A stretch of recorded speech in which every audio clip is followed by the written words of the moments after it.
Holy crap. Is this finally happening? Are we finally doing Law Week? I think we are. I see the hat. I said, look at the logo. The logo changed. It's normally my One Piece logo, but it's the Heart Pirates logo. Barry, I think we're actually doing Law Week. Yes! Finally! Oh my god, I want to thank everyone. I would like to thank the Academy, please. Oh my goodness. All right, so, set up for this, if you have no idea what this means. Way back in 2018, yeah, that's when it was, I went on vacation to Florida for like over a week. I don't go on very many extended vacations, all right? Before 2018 was the first time I was ever on a plane, like ever, okay? I don't get out much. But anyway, 2018, I went to Florida for a week, and I came back, and I made a joke that, I'm going to do Law Week, and then everybody was just like, oh, let's do Law Week, and I'm like, next time I go on an extended vacation, I'll do Law Week. Well, here we are like 4 years later because, like I said, I don't get out much. And as you are watching this right now, I will be either on a plane to California, luxurious and sunny California, for Anime Expo, which is a convention in Los Angeles that will be running, I think, until Thursday, until Monday, which will be the 4th. And we're going to be doing, everybody's going to be there. Rustage is going to be there. Noble's going to be there. Spooky's going to be there. Briggs is going to be there. We're going to get together on July 4th for a panel. We're going to be doing a live session of One Piece D&D.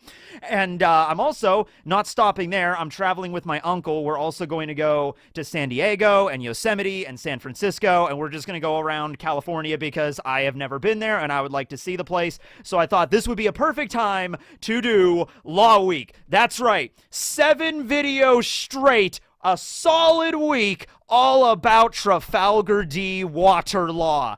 Damn straight. I also did a video a while back where I asked for people to give ideas on what 7 videos about law could really entail. One of the issues with Law Week was I'd already made so many videos about, like I made just generic video about law, generic video about the Oppi Oppi no Mi. I've made at least 3 videos about the Op fruit alone. So it's like, okay, I already made a video about his sword, Kikoku. So, it's like I've already tackled all these videos about law. What other videos could I make? Like 7 straight videos? I mean, that's a lot, But thanks to everybody out there, the loyal listeners out there that have commented some ideas, I have actually managed to put together 7 videos.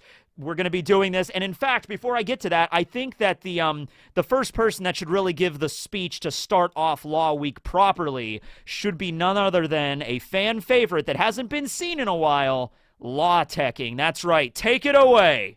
Greetings, everyone, one and all. My goodness, fan favorite Law Tekking is, of course, back. I know it's been a long time since I've seen all of you, but I am just so happy that we are finally doing Law Week. Okay, so I have prepared a speech. This has been a long time coming. I hope everybody is just prepared. Make sure to go get your snacks and your drinks and everything else that you're going to need to fully enjoy law awesomeness. It's been a while since I've drawn my sword. There we go. Law awesomeness. Lawsomeness. Yeah, okay. All right, so here is my speech. Okay, Law Tekking, it's so great to hear from you. Well, with that all being said, there's only one thing left to do before we officially get into Law Week. That's right. We have to have a badass intro for it. Cue it! You betray the law! Law!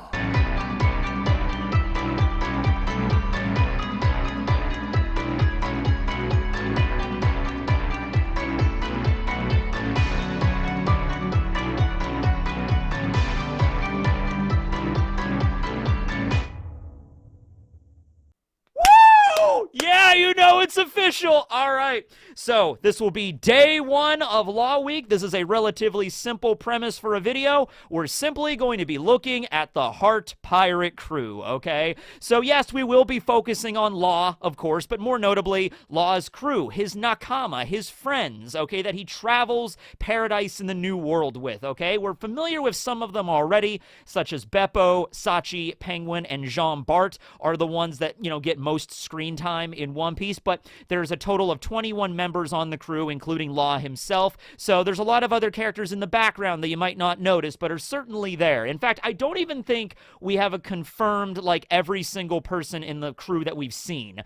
Because I think when the manga revealed, like, all of the members of Law's crew, there weren't 20 members in the group, plus Law. Law was like, here's my crew. They numbered 20 people, not including himself. But there weren't 20 there. I think there was only like 18. And in the anime, they added a few extra people, but those are not canon because one of them is in fact Panda Man. Panda Man is on Law's crew. Can we just make that canon? Why can't that be canon? Maybe it's not actually Panda Man. Maybe it's just like a fan of Panda Man that's just like cosplaying as Panda Man, right? And just joined Law's crew or whatever. But, aside from that point, he's not seen in the manga. He's just Panda Man in the anime. So we actually, I guess, don't know every single member of Law's crew, but that's good because that's mysterious, It's like you don't reveal your full hand right away. It's not like that. It's like in Fairy Tail. I'm going to be referencing Fairy Tail for some reason. That's odd. But, like Gildarts. Gildarts doesn't show up until like several story arcs into the manga. So it's like, oh, this really strong character you just never heard. I mean, you've heard of, but you never really saw him before. Boom, he shows up all of a sudden and he's badass, right? Maybe that's something like that with Law's crew. Maybe Law sent one of the members of his crew off on a mission, like Noct from Black Clover, and we haven't seen him in years, but he's going to show back up and he's going to be super powerful, Who knows? I don't know. But let's just go through the members of the Heart Pirates that we already know about, all right? And talk about how they were founded, I guess, is another thing. Also, we're going to be discussing the Polar Tang. I was going to do a separate video all about the submarine, but I decided just to include it here in the Heart Pirate video, okay? So, of course, first and foremost, we have the captain of the Heart Pirates, Trafalgar D. Water Law. And this is what I'm talking about right here. I could go into intense detail about the past of Law and everything like that, but I've already kind of done that in other videos. So instead, let's simply talk about when Law formed the crew itself, okay? So we already know about the disaster at Flevance, which led Law to working for Doflamingo, which after that led him to meeting Corazon, which led them on this journey all over the world to try to cure Law's sickness, the Amber Lead Syndrome, which of course led to Law's receiving of the Oppi Oppi no Mi from Corazon and then him dying, okay? So, Law didn't die, Corazon died. We all know the backstory here, okay? But what happened after that? How did the Heart Pirates get formed, okay? So we actually know a little bit about this, but the whole story is still a little ambiguous. Like, Oda can still fill some stuff in at certain points, okay, if he wanted to. There's also a light novel, which is going to be a separate video discussion on Law Week, talking about the Law light novels that were revealed in the magazine, and I think there is a compilation. It's not out in English, but there's like a translation on the wiki you can read. So anyway, after the events of the birdcage and everything, after Corazon was shot by his own brother, Doflamingo had to flee because of Osuru's fleet arriving at the island, okay? So they removed the birdcage, and they also assumed that Law had managed to escape, remember, because Drake was also there on that island. Drake managed to get away, and it was just a coincidence that, they intercepted a signal that was like, hey, the reports say that a young man got on one of the marine ships and now he's in their custody. Doflamingo just assumed it was Law. In fact, it was actually Diaz Drake, so it just worked out there. So Corazon died, but not before using the calm ability on Law. So even though he was screaming and yelling, Doflamingo did not hear him. Doflamingo and his crew left, and then by the time the effects of the calm fruit finally wore off, with all of the crazy, noise from the battleships and everything, Law was able to escape without being noticed, okay? But now what's he going to do, right? He's on the middle of this island, I think it was Minion Island in the middle of the North Blue. It's cold. He barely has any coat on or anything like that. He still has the Amber Lead Syndrome. He's still afflicted with that, right? Well, in the light novel, which we're going to be getting more into, in that, dedicated video, Law basically goes off to a cave on the island, and he begins the process of removing, like, bit by bit the Amber Lead from his body, learning the rudimentary aspects of the Op fruit. Also, keep in mind, Law's parents were doctors, so it makes sense that even at that young age, I think he was like 13 at the time, Law was able to perform an operation like that, okay, because he had been studying for that pretty much his entire life to be a doctor anyway. So receiving the Op fruit, yeah, it probably took some trial and error, but there's no better person to learn how to use that fruit other than somebody that knows medical skills, has medical skills and knows what to do, okay? So I think he just went into this cave, and he was really sick at this point, coughing blood and everything like that, but I guess he just used the Op fruit to, like, figure out the basics of his room ability and just slowly, just bit by bit, like picking out parts of the amber lead and removing it from him so he would not die right away. Then we get into something that was revealed in an SBS. In the SBS, it was discussed that on that island is actually where Sachi, Penguin, and Beppo already were, and then Law ran into them. Okay, so now we get into the next members of the crew who are the most notable. Let's talk about Beppo first, because we know the most about him. Okay, so Beppo is a polar bear mink that originates from the island or the elephant of Zo, the country of Zo, on the back of Zunisha. Okay, now Beppo was always a curious little bear, and he wanted to know what, awaited him out in the world. He wasn't comfortable just being on a giant elephant. I know. Why aren't you not happy just riding on a giant elephant your entire life? He wanted to go out and see the world. So did his big brother, Zeppo, who was actually part of the Nox Expeditionary Party under Pedro, okay, who eventually would become the Nox Pirates because the world government forbids them to learn about poneglyphs, of course, right? So Zeppo leaves with Pedro, and they go out to sea, and it was a little while after that Beppo got curious, and he began to climb down Zunisha to see the ocean. I guess he wanted to see, where did my brother go? But then, oops, he accidentally fell off the side of Zunisha, hit the water, and washed ashore in the North Blue. Don't ask me how that makes sense. I mean, I'm sure he didn't wash all the way to the north. He probably got dumped off by Zunisha, struggled in the water for a little bit. I mean, it's not like he's a devil fruit user, so he can swim. And then he ended up on an island, and he went from one island to another island. Most of the world has probably not seen minks before, so he was probably, attacked a lot of times, like chased off by the townsfolk. He was like, it's the weird bear creature, get rid of him, or whatever. And Beppo's like, I'm so sorry, I didn't mean to. I just wanted some food. So he was running away, right? And he eventually ended up on Minion Island. He eventually ended up in the North Blue territory where he was actually being bullied by Sachi and Penguin. I'm assuming Sachi and Penguin, they just grew up there in one of the towns on Minion Island or one of the surrounding areas, and they were just there, okay? They didn't have anything to do with Doflamingo or Corazon or the Barrels pirate crew or whatever, Diaz, Drake's dad with the op fruit. Had nothing to do with that. They were just ruffians that were living in the neighborhood that just saw this, polar bear mink and decided to just hey, what are you doing, stupid? And started to poke at him and hit him with sticks. And then that's when Law shows up, okay? And their first meeting is actually depicted in an SBS, so we actually do get to see that. So Law just walks up on them and just what are you doing? Or whatever. So, in the light novel, it goes into more detail exactly where that conversation goes and how they eventually end up becoming friends and how the Heart Pirate Crew is formed, properly, after that. But we'll wait until the actual video to discuss the Law light novels. But that's essentially the point of where they all met, okay? On the same island where Corazon died, and Law felt like, this is it. This is the end of my life right here. The only person that ever gave a crap about me is dead. My parents and my sister and my whole family, everybody on the island of Flevance, they're all dead. So I guess this is it for me, right? I'm just going to struggle for the rest of my life. But he met friends on that island that would eventually become his most trusted comrades and his nakama for his pirate cruise. So it's very emotional. There is one other person they meet on that island, but light novel. We'll talk about that later. Okay. But now, let's talk about Sachi and Penguin a little bit more specifically. I think it's very easy to look at these guys and just say they're generic background characters, they're side characters, they're not important, they don't have devil fruits, they don't have any real impressive battle prowess, they don't know any kind of crazy martial art like Sai did with the Hapo Navies techniques or anything like that. They just seem like random riffraff of the Heart Pirate Crew. And yet, despite that, Oda will always focus on Sachi, Penguin, and Beppo, typically when they're together. The entire battle we just had at Onigashima was focusing, whenever we would see Beppo, it would always be Sachi and Penguin fighting alongside Beppo, okay? And there was even an SBS question in Volume 102 that just came out relating to Beppo's power level, okay? Is Beppo truly, the second strongest member of the Heart Pirate Crew right after Law? What about Sachi and Penguin? And Oda basically said, he's well, Sachi and Penguin are really reliable for most tasks,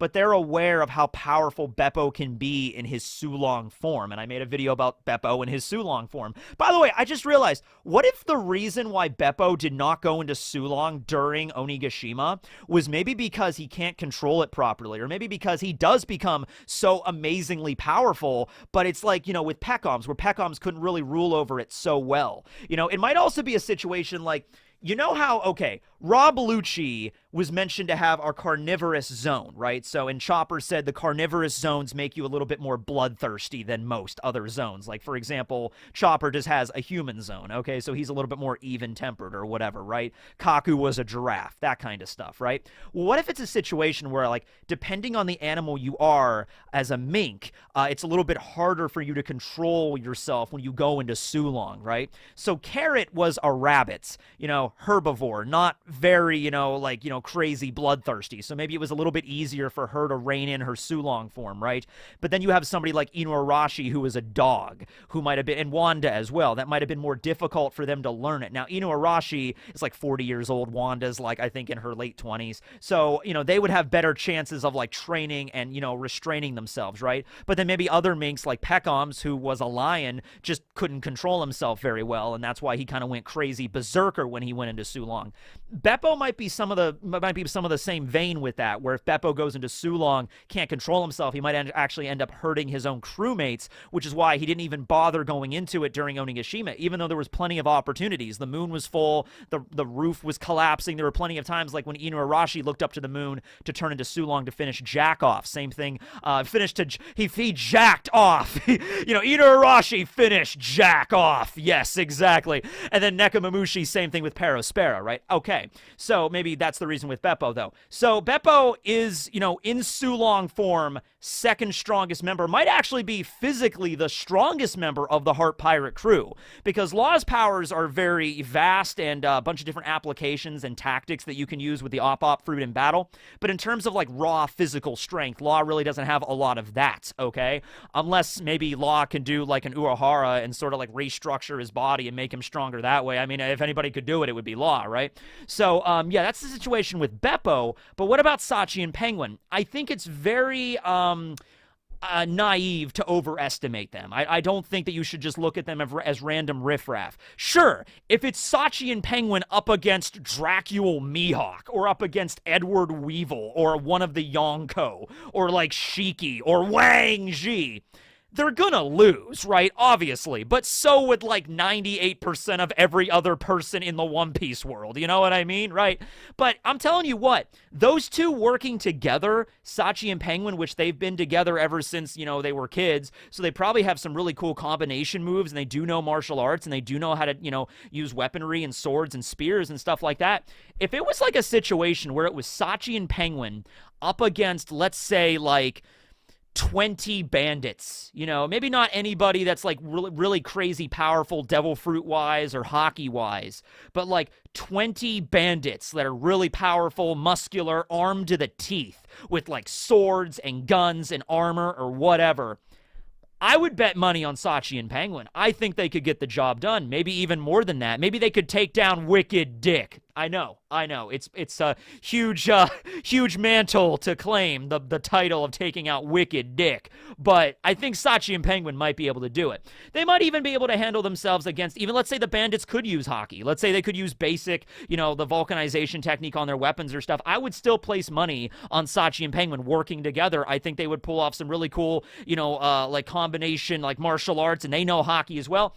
They were able, and this is a feat a lot of people forget, they were able to resist Rayleigh's Conqueror's Burst back at the auction house. Yeah, so Rayleigh comes out, boom, Conqueror's Hockey, knocks out all of the guards, knocks out all the remaining people in the auction house. He deliberately does not direct his intent toward Luffy and the Straw Hats, so they were safe, but he did try to knock out Law and Kid. They were able to resist it because of, they're awesome, they're badass, but then Sachi and Penguin were also able to resist it, be it with some difficulty. I think, Sachi got up and he was kind of like, he was like rubbing his head like he had a headache or something. He's like, whoa, I felt like I was about to lose consciousness there.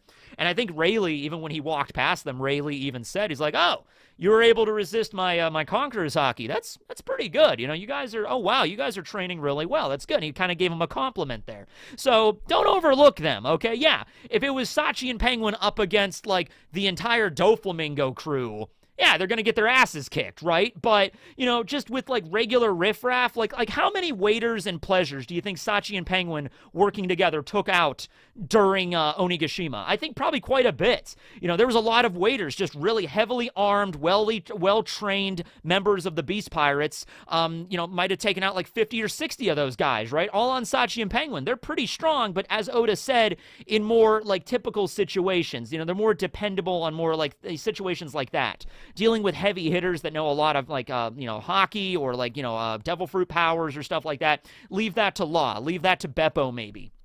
Sachi and Penguin, though, they can get the job done.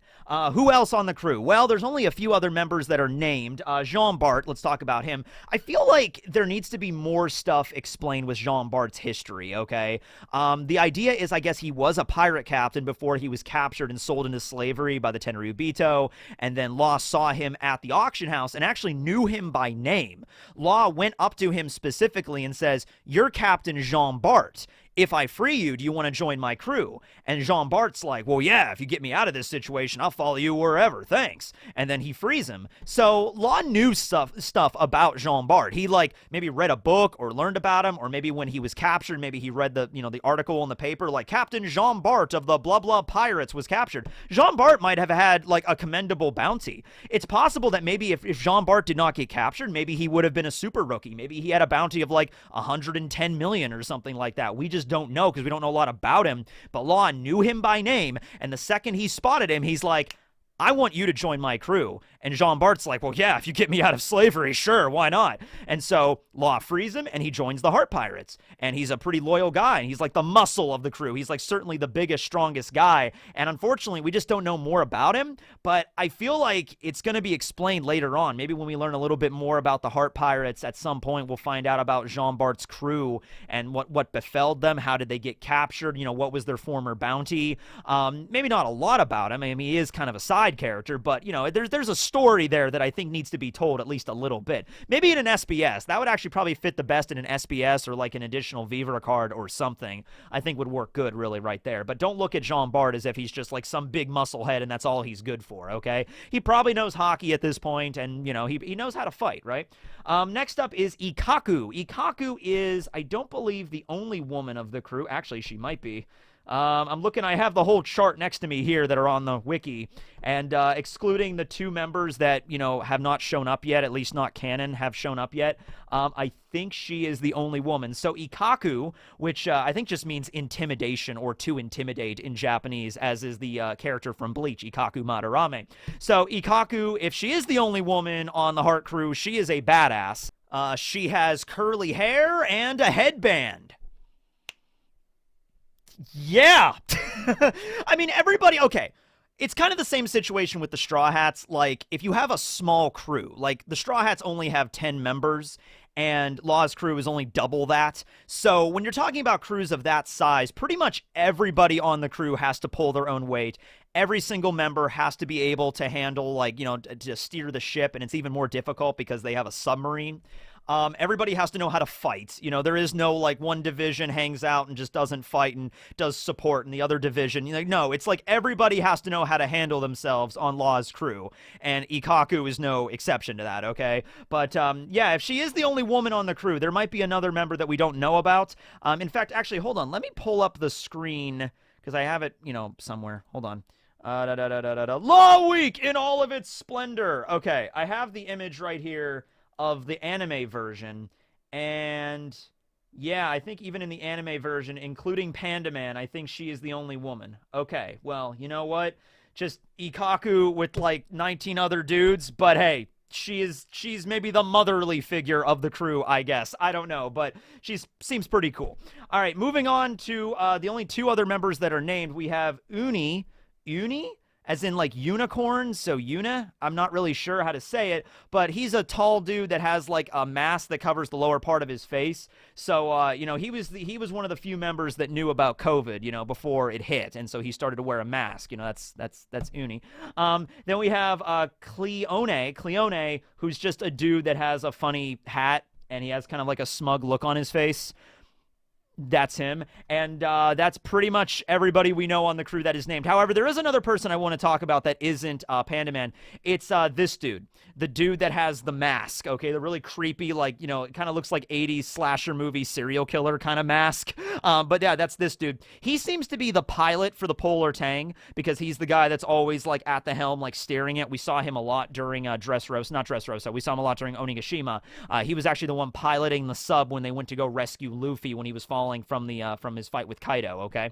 So, yeah, he seems to be the pilot or the helmsman of the crew. I don't know if you're still considered a helmsman if it's a submarine rather than a pirate ship, but I just like the idea that he has this creepy mask, and maybe he's very emotional. Maybe, his face, maybe he's just very nervous all the time, and so he didn't want to freak the other members of the crew out, so he just wears the mask. Could have picked a better one to wear, but it looks pretty cool, and that's how it goes there. So that's that member. Who else do we got? We got a guy with a mustache and goatee combo. We got a guy with epic hair. We got a bald man whose face and head kind of resembles a pear. And we got this guy with a tuft of hair on his head. Another dude that's wearing a cap very similar to Sachi. Maybe that's like Sachi's like apprentice or something. Then we have another dude with blonde hair, guy with a thin kind of face, a guy with a fat kind of face, and then a dude with like a bowler hat. And that's it. And then Panda Man as well. Panda Man will guide the Heart crew into glory. Here's something else I wanted to bring up before we get into the Polar Tang discussion. Okay, so their sigil, their Jolly Roger, is the smile symbol. So it's the same symbol that Doflamingo had, except, Law flipped it around, whereas Doflamingo's has the slash through it, smiles. His decided to have the smile front and center because of Corazone's memory, because Corazone smiled, and he's like, I love you, man. And then he smiled, right, as he was about to die. Okay, that makes sense. Here's my question. And this is something I even wondered back during Dressrosa that was never answered, okay? So let's assume Law starts the Heart Pirates a few years after the events on Minion Island. He actually leaves the North, begins to make a name for himself, begins to recruit members of the crew. It started out with Law, Sachi, Penguin, and Beppo. Okay. Did the Doflamingo family, like, what was their reaction to that? Like, a few years when the Law crew, when the Heart crew was actually doing stuff, and Law, had to have been making the paper, and Doflamingo reads the paper, and he's like, holy shit, Law's still alive, and he started a pirate crew. Now, at this point, granted, Doflamingo was in the middle of taking over Dressrosa and ruling over that place, and all of the seats were filled. Pica was the spade seat, Diamante was the diamond seat, and at this point, Virgo was the heart seat, okay? So all of the seats were filled. Oh, and treble was clubs. So I guess there was really no immediate, like, okay, we have other stuff to worry about right now, but, did Doflamingo ever attempt to capture Law? Because from the time that Law escaped, started the Heart Pirates, all the way up to the moment when, Dressrosa, that arc was going on, we're talking like 10 years or some shit, right? And I just checked on this, and so he was 24 at Sabaody when we get first introduced to him and everything like that. So let's say he spends a few years building up his strength, learning about the op fruit, getting the crew together and everything like that, and then making waves. So let's say he's like 16, 17. Let's just say he's 17. Let's say he's the same age as Luffy when he left Fuchsia Village and started making a name for himself, okay? So let's say Law was like 17 when the Heart Pirates started to rise to prominence. Even then, you're talking 6, 7 years. Of him out there doing stuff and Doflamingo reading about it. Did Doflamingo ever, go and try to capture him, go and try to bring him back? Because Doflamingo still wants the op fruit, so it's like, oh, okay, I guess we're going to have to find Law, drag him in and kill him, and that didn't really seem to come to a head until the Punk Hazard arc and Dressrosa arc, when Law was directly trying to take down Doflamingo and heading into his territory. You know what I mean? All those years, and Doflamingo never thought to send, hey, Diamante, Pica, Treble, somebody, Virgo, somebody, go and capture Law and drag him back to Dressrosa. I want his fruit, Or at least I want to drag him back here so he'll work for me.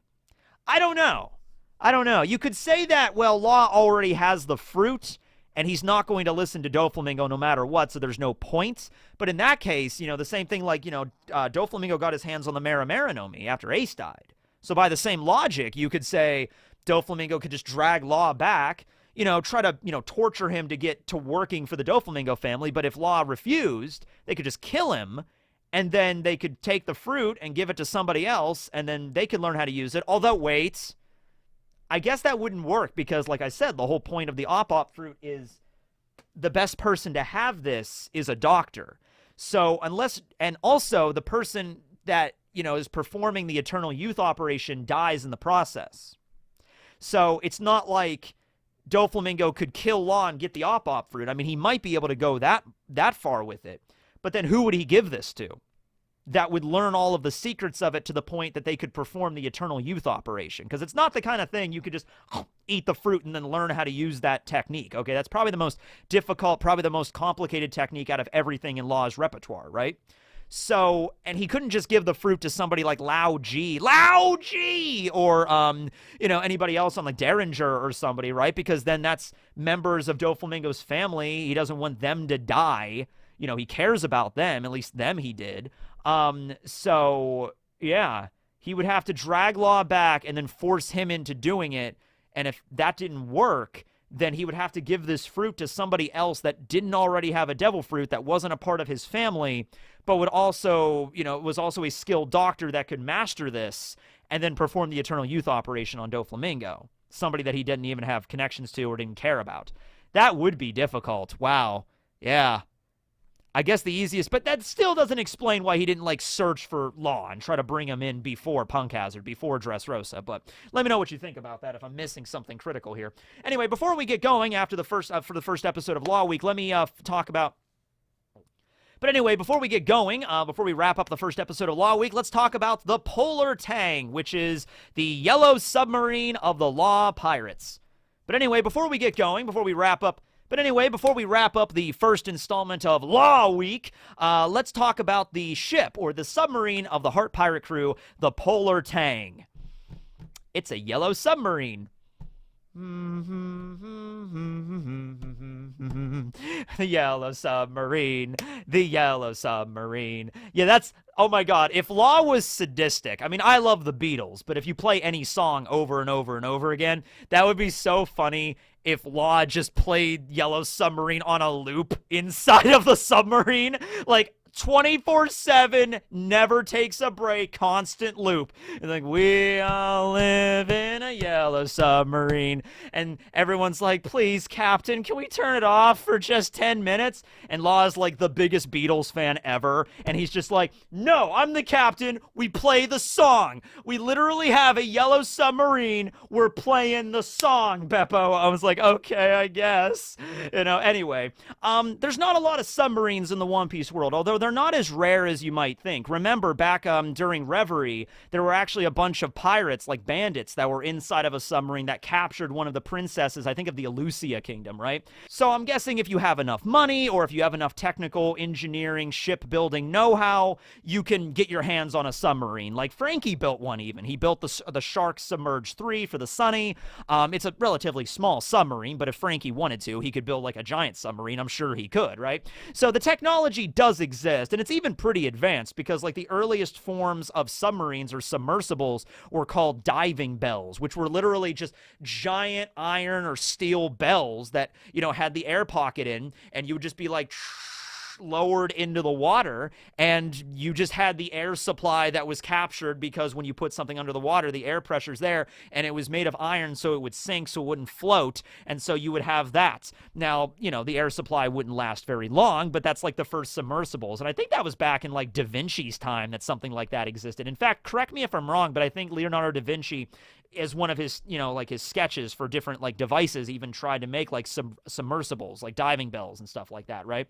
So when it comes to the Polar Tang, that's a much more contemporary submarine that probably didn't come into vogue until the 20th century in our world. Probably something similar to you would see maybe in World War II or something like that. Is the Polar Tang a nuclear submarine?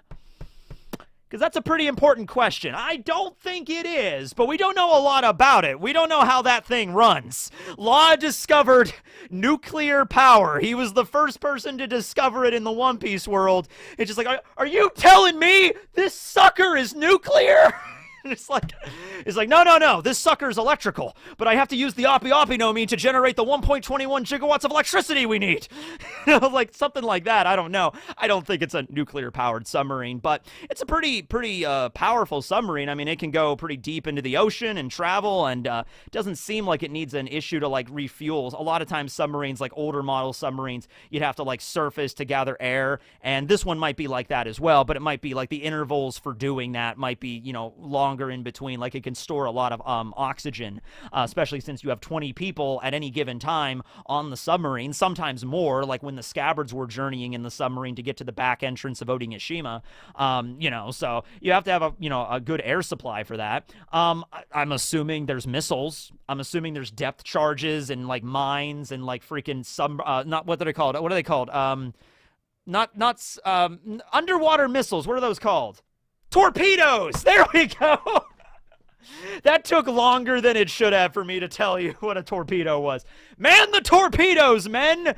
Actually, Law with the op fruit, that would be really cool. Because imagine you have this giant rack of really heavy torpedoes, right? Now, you could pick those up and load them by hand. It's like fire in the hole! You could do that. But with Law's ability, you could literally just flip, fire, flip, fire. You could literally just rapid fire torpedoes out of the Polar Tang.